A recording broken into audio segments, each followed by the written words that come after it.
तुम्ही कधी विचार केलाय का? काही लोक सारखीच मेहनत करतात, समान मेहनत, पण त्यातला एक जण मात्र श्रीमंत होतो आणि दुसरा तिथेच राहतो.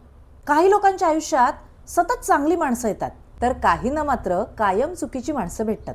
काही लोक कोणत्याही क्षेत्रात यशस्वी होतात, तर काही लोक आयुष्यभर प्रयत्न करून सुद्धा मागेच राहतात.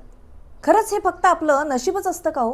की त्या नशिबाला सुद्धा बदलवू शकणाऱ्या आपल्या सबकॉन्शियस माइंडमध्ये चालणारा एक अदृश्य प्रोग्राम आपल्या आयुष्याची दिशा ठरवत असतो?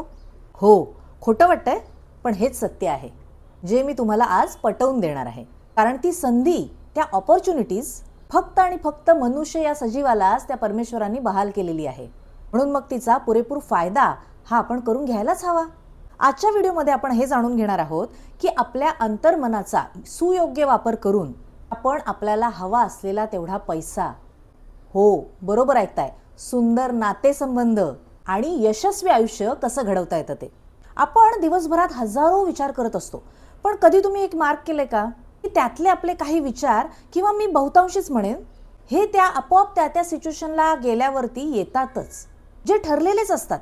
हे विचार म्हणजे आपल्याच आलेल्या जुन्या अनुभवातून किंवा बालपणी आपल्यावर झालेल्या संस्कारातून, समाजाकडून, आणि त्यानुसारच आपण स्वतःबद्दल तयार केलेल्या समजुतीमधूनच ते तयार झालेले असतात. यालाच आपण सबकॉन्शियस प्रोग्रामिंग असं म्हणू शकतो. काही गोष्टींना घेऊन त्याबद्दलची ठाम मतं किंवा ठाम विचार हे आपण आधीच ठरवलेले असतात. ती बदलणं काही सहजासहजी शक्य नसतं. हां, पण अशक्यही अजिबात नसतं.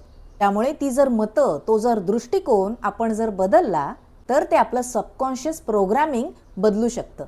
आणि एकदा का ते बदललं म्हणजे आपले डिसिजन्स बदलले म्हणजे त्याप्रती करणारी आपली ॲक्शन, रिॲक्शन सगळं बदललं. आणि मग हळूहळू आपलं लाईफच, आयुष्यच बदलायला सुरुवात होते. सर्वप्रथम म्हणजे आपल्या आयुष्यात असणारी सगळ्यात महत्त्वाची गोष्ट ती म्हणजे पैसा. त्याबद्दलच बोलूया. तसं बघायला गेलं तर पैसा ही एक मानवनिर्मित वस्तू आहे किंवा गोष्ट आहे. ती एक व्यवहार करण्याचं साधन आहे.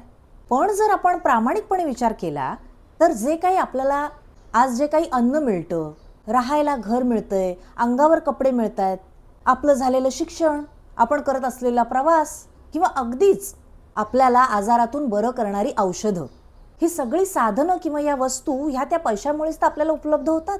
म्हणून पैसा काय कामी येणार आहे का, माणसं जर टिकवली नाही तर पैसा काय कामाचा, वगैरे वगैरे बोलणाऱ्या माणसांच्या आयुष्यातही तो पैसा हा फार महत्त्वाचा रोल प्ले करतच असतो. ॲक्च्युली तो काही फक्त कागदाचा तुकडा नसतो.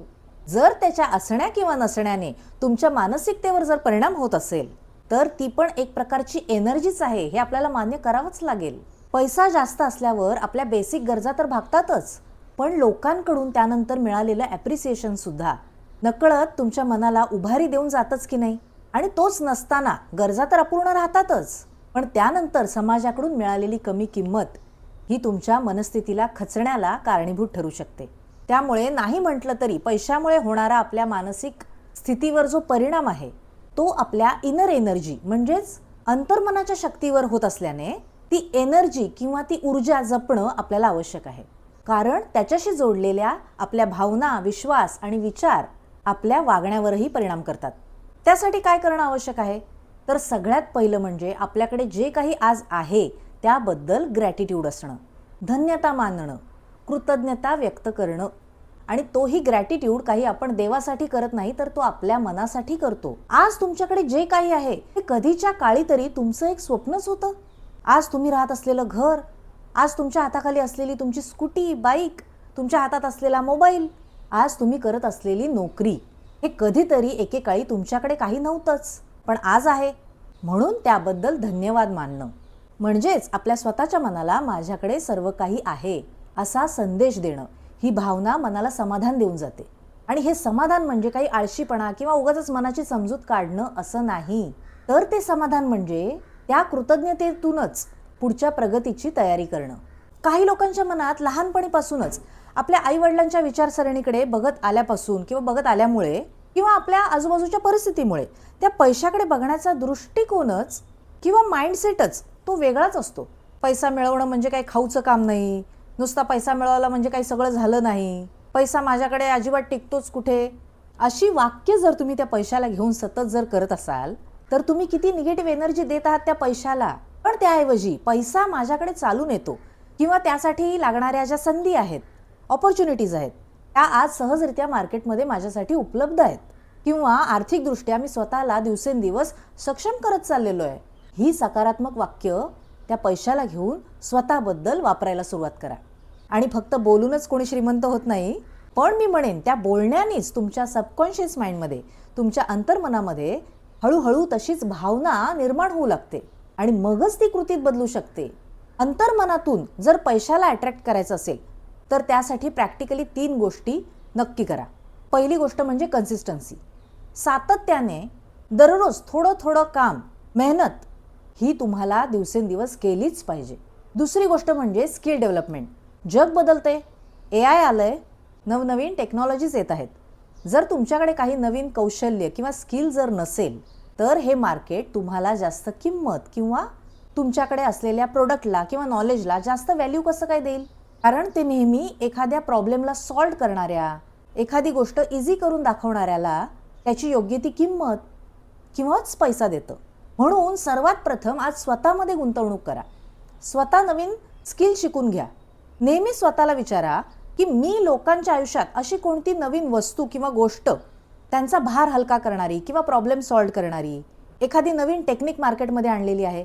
कारण पैसा अनेकदा आपण इतरांसाठी निर्माण केलेल्या सेवेच्या मूल्याचा हा परिणाम असतो. त्याचबरोबर डिक्लटरिंग. तुम्ही म्हणाल काय, घरातला पसारा आवरणं याचा पैशाशी काय संबंध आहे? तर तुम्हाला माहीतच असेल, एक जुनी म्हण आहे, स्वच्छता तिथे लक्ष्मी. याचं सायंटिफिकली कारण म्हणजे तुमच्या घरात वापरात नसलेल्या वस्तू किंवा निरुपयोगी गोष्टी ह्या त्या जागी जुनीच एनर्जी निर्माण किंवा तिथेच ठिया मांडून त्या बसलेल्या असतात. निरुपयोगी वस्तू, कपाटातील पसारा आणि कामाची नसलेली कागदपत्र यांनी फक्त काही आपलं घरच भरत नाही तर आपलं मन सुद्धा अडकल्यासारखं होतं. स्वच्छ वातावरणामुळे मानसिक स्पष्टता, उत्साह आणि नवीन काम करण्याची ऊर्जा मिळते. आणखीन एक गोष्ट म्हणजे रिलेशनशिप्स, नातेसंबंध. ते कसे आपण सबकॉन्शियस माइंडच्या लेवलला काम करून जपू शकतो ते बघूया. आपण अनेकदा तो तसाच आहे, ती तशीच आहे असं लोकांकडून ऐकूनच इतर लोकांप्रती आपण त्यांना जज करत असतो. पण मी म्हणेन प्रत्येक व्यक्तीला तुम्ही स्वतः ओळखून मगच डिसाईड करा की ती कशी आहे. तुम्ही स्वतः त्याचा अनुभव घ्या, दुसऱ्यांच्या मतावरून नाही. आणि जर तुम्हालाच एखाद्याचा वाईट अनुभव आला असेल तर एक गोष्ट लक्षात ठेवा की जगातली सगळीच माणसं बदलतात असं नाही. काही लोक तर तुमच्या आयुष्यात ही फक्त आणि फक्त तुम्हाला एक धडा शिकवायला आलेली असतात. अशा वेळेला त्यांचा द्वेष करून स्वतः जळण्यापेक्षा त्यातूनच नवीन धडा शिकून पुढे जाणं योग्य असतं. त्यांच्यापासून मर्यादा ठेवणं जास्त बेटर ठरतं. पण मनात द्वेष ठेवू नका. अशा व्यक्तींसाठी मनामध्ये होओपोनोपोनो म्हणा, I am sorry, please forgive me, thank you, I love you. ही 4 वाक्य ह्या पद्धतीने बोललात तर ती समोरच्याला बदलण्यासाठी नाही, तर तुमच्या मनातला जो काही राग आहे, अपराधीपणा आहे किंवा जी काही नकारात्मक भावना आहे ती कमी व्हायला सुरुवात होते. क्षमा म्हणजे चुकीला मान्यता देणं असं नाही, तर क्षमा म्हणजे त्या घटनेला आपल्या मनावर कायमचं राज्य करू न देणं. आता राहिला प्रश्न यश मिळवण्याचा, तर यशाची सुरुवात ही सर्वप्रथम आपल्या विचारातूनच होते, पण शेवट मात्र कृतीतून होतो. आणि सबकॉन्शियस माइंड तुम्हाला योग्य दिशा देतं. त्यावरून चालायचं मात्र, कृती मात्र करायची ही तुम्हालाच असते.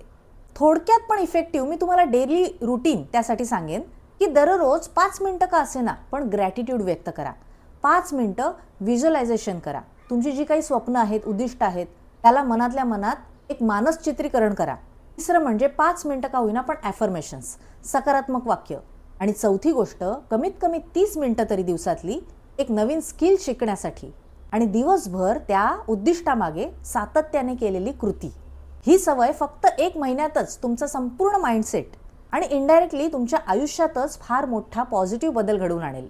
लक्षात ठेवा, सबकॉन्शियस माइंड हे तुमचे निर्णय, तुमच्या सवयी, तुमचा आत्मविश्वास आणि कृती यावर सर्वात मोठा प्रभाव टाकणारा एक महत्त्वाचा भाग आहे. म्हणूनच त्या सकारात्मक विचारांसोबतच योग्य कृती, कौशल्य, स्किल, सातत्य, कन्सिस्टन्सी आणि शिस्त म्हणजेच डिसिप्लिन, या 4 गोष्टी जर जोडल्यात तर तुम्हाला अधिक चांगले परिणाम दिसून येतील. जर तुम्हाला पैसा हवा असेल तर त्याबद्दलचा दृष्टिकोन बदला. जर चांगली नाती हवी असतील तर स्वतःच्या मनातला अहंकार, जेलसी ह्या गोष्टी पहिल्या काढून टाका. आणि जर यश हवं असेल तर तुमच्या सबकॉन्शियस माइंडला सतत चांगले विचार, योग्य भावना आणि योग्य ॲक्शनचं प्रशिक्षण द्या, कारण तुमच्या आयुष्याची दिशा ही तुमच्या सबकॉन्शियस माइंडच्या म्हणजेच तुमच्या अंतर्मनाच्या आवाजावरच मोस्टली अवलंबून असते. हा व्हिडिओ जर तुम्हाला मनापासून आवडला असेल किंवा पटला असेल तर लाईक करा, शेअर करा आणि जर या चॅनलवर नवीन असाल तर नुसतेच न बघता सबस्क्राईब पण करा. भेटूया अशाच पुढच्या एका नव्या व्हिडिओमध्ये. तोपर्यंत बाय बाय.